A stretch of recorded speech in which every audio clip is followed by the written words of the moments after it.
Voici des feuilles, des fleurs, des feuilles et des branches. Et puis voici mon cœur qui ne bat que pour vous. Ne le déchirez pas avec vos deux mains blanches, et qu'avec vos yeux si beaux, l'humble présent soit doux. J'arrive tout couvert encore de rosée que le vent du matin vint glacer à mon fond. Souffrez que ma fatigue à vos pieds reposés rêve déjà instants qui la délaceront. Sur votre jeune sein laissez rouler ma tête, toute sonore encore de vos derniers baisers. Laissez-la s'apaiser de la bonne tempête, et que je dorme un peu, puisque vous reposez.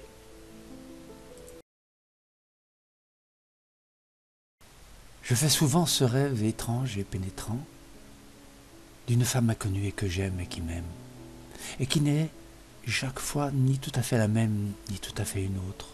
Elle m'aime et me comprend. Car elle me comprend et mon cœur transparent pour elle seule, hélas, cesse d'être un problème. Pour elle seule, et les moiteurs de mon front blême, elle seule sait les rafraîchir en pleurant. Est-elle brune, blonde ou rousse? Je l'ignore. Son nom, je me souviens qu'il est doux et sonore, comme ceux des aimés que la vie exila.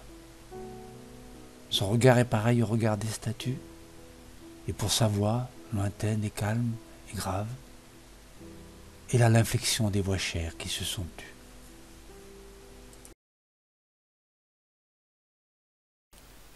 Écoutez la chanson bien douce, qui ne pleure que pour vous plaire.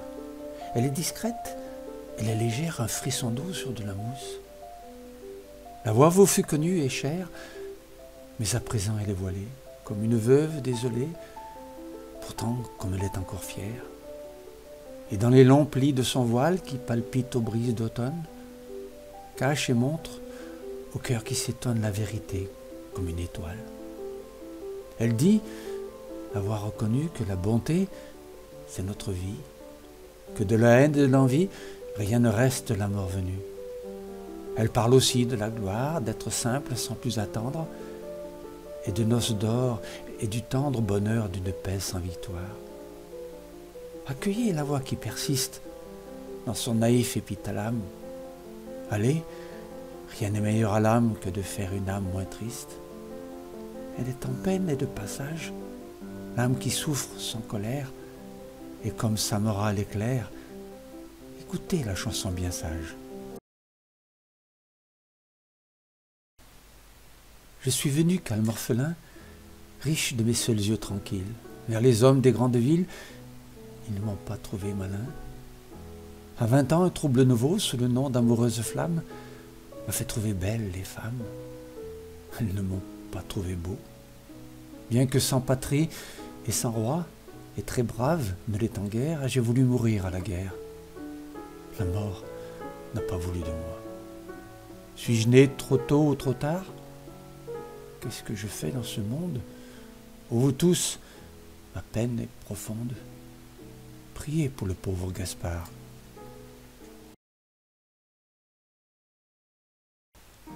Es-tu brune ou blonde?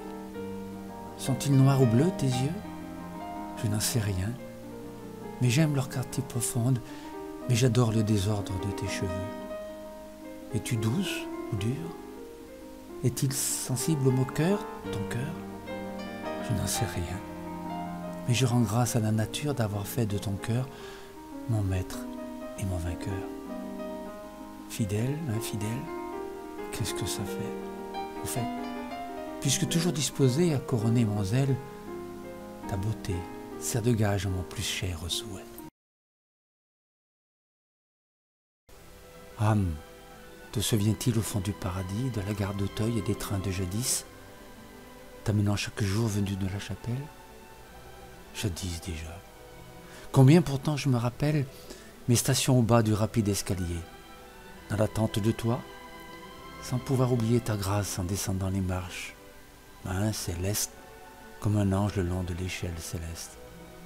Ton sourire amical ensemble et filial, ton serment de main cordial et loyal, ni tes yeux d'innocent, doux mais vifs, clairs et sombres, qui m'allaient droit au cœur et pénétraient mes ombres. Après des premiers mots de bonjour et d'accueil, mon vieux bras dans le tien, nous quittions cet auteuil, et sous les arbres pleins d'une jante musique, notre entretien était souvent métaphysique. Oh, tes forts arguments, ta foi du charbonnier, non, sans quelque tendance aussi franche à nier, mais si vite quitté, au premier pas du doute. Et puis, nous rentrions, plus que lents, par la route, un peu des écoliers. Chez moi, chez nous plutôt, y déjeuner de rien, fumailler vite et tôt, et dépêcher longtemps une vague besogne. Mon pauvre enfant, ta voix dans le bois de Boulogne. Les sanglots longs des violons de l'automne blessent mon cœur d'une longueur monotone. Tout suffocant et blême, quand sonne l'heure, je me souviens des jours anciens, et je pleure, et je m'en vais au vent mauvais qui m'emporte, de ça, de là, pareil à la feuille morte. Il pleure dans mon cœur, comme il pleut sur la ville. Quelle est cette langueur qui pénètre mon cœur? Ô bruit doux de la pluie, par terre et sur les toits, pour un cœur qui s'ennuie au le chant de la pluie. Il pleure sans raison dans ce cœur qui s'écœure. Quoi? Nulle trahison? Ce deuil est sans raison. C'est bien la pire peine de ne savoir pourquoi, sans amour et sans haine, mon cœur a tant de peine.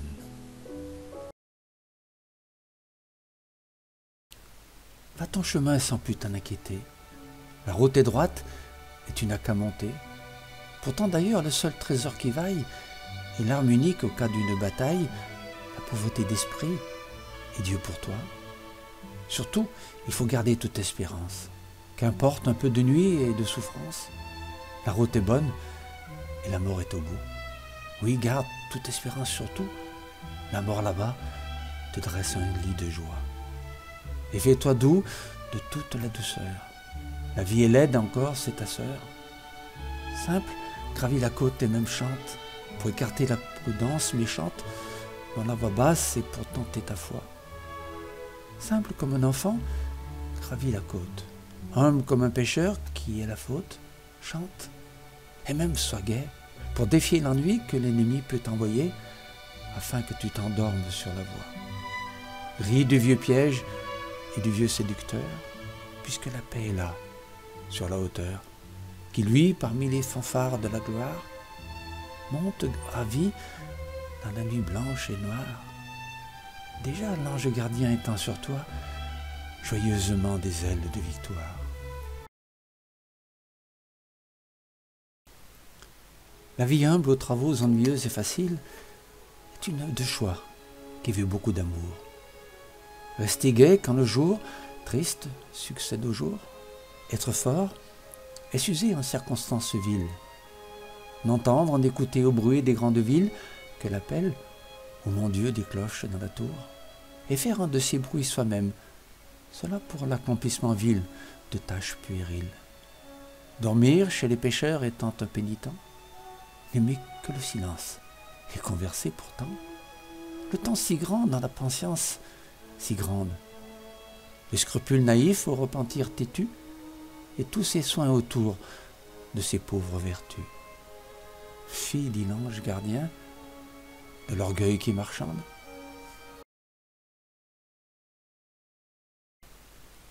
Ô triste, triste était mon âme à cause d'une femme.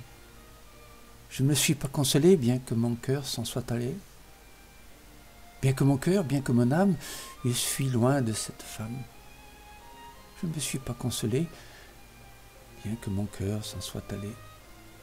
Et mon cœur trop sensible, dit à mon âme, est-il possible, fut-il, ce fier exil, ce triste exil?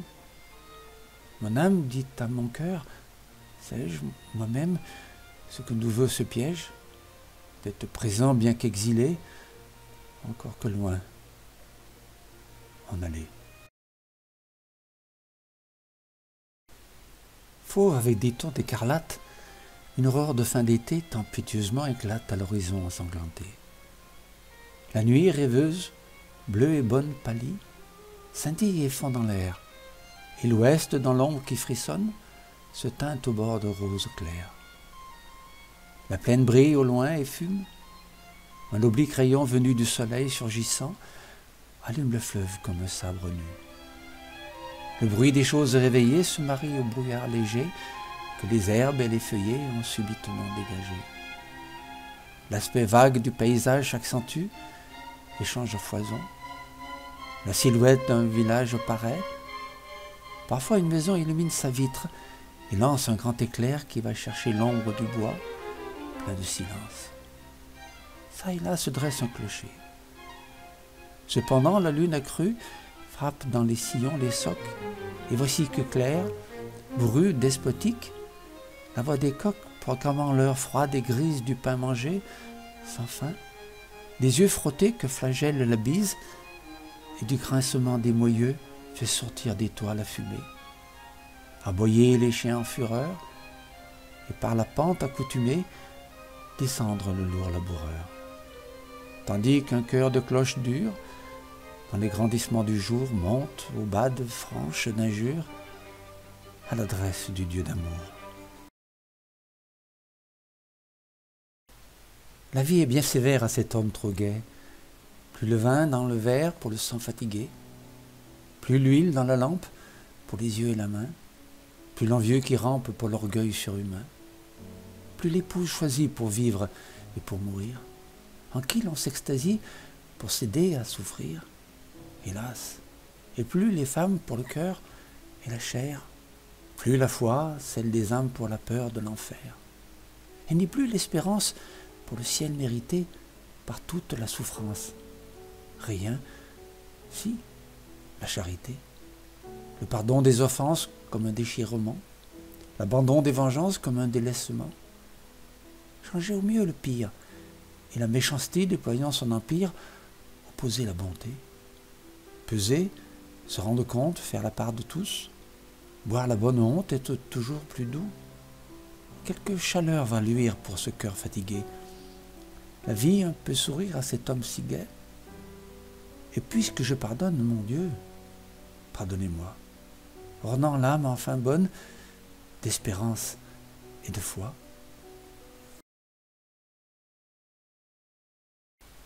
La neige, à travers la brume, tombe et tapisse sans bruit le chemin creux qui conduit à l'église où on allume pour la messe de minuit. L'ombre sombre flambe et fume, oh la chair qui s'y cuit et la boisson qui s'ensuit.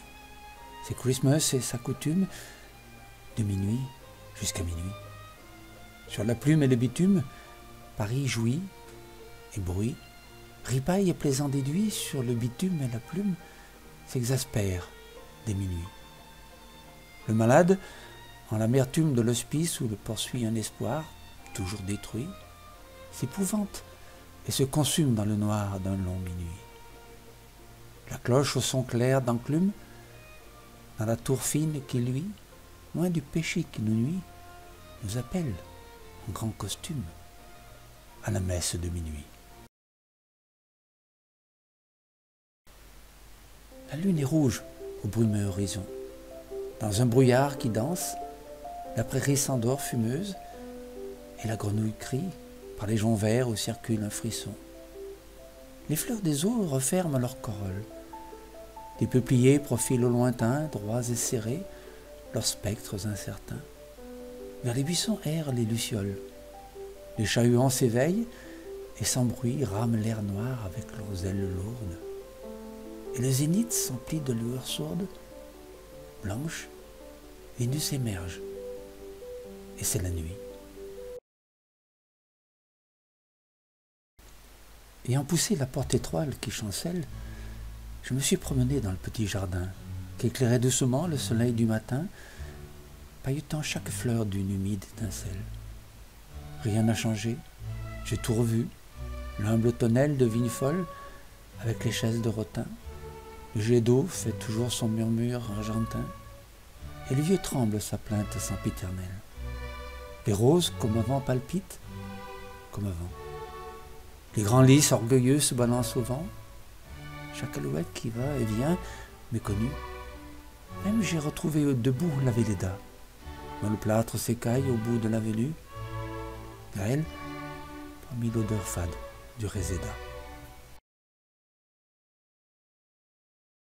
L'amour de la patrie est le premier amour, et le dernier amour après l'amour de Dieu. C'est un feu qui s'allume alors que lui le jour, ou notre regard lui, comme un céleste feu. C'est le jour baptismal, aux paupières divines de l'enfant, la rumeur de l'aurore aux oreilles frais écloses.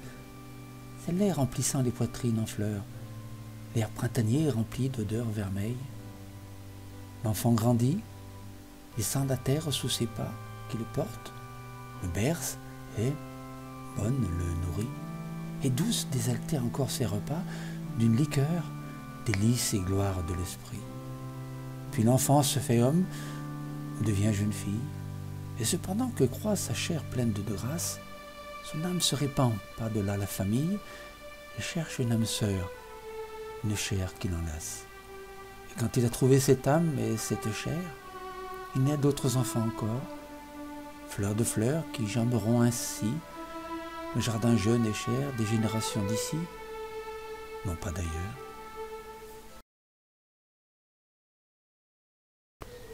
L'océan sonore palpite sous l'œil de la lune en deuil, il palpite encore.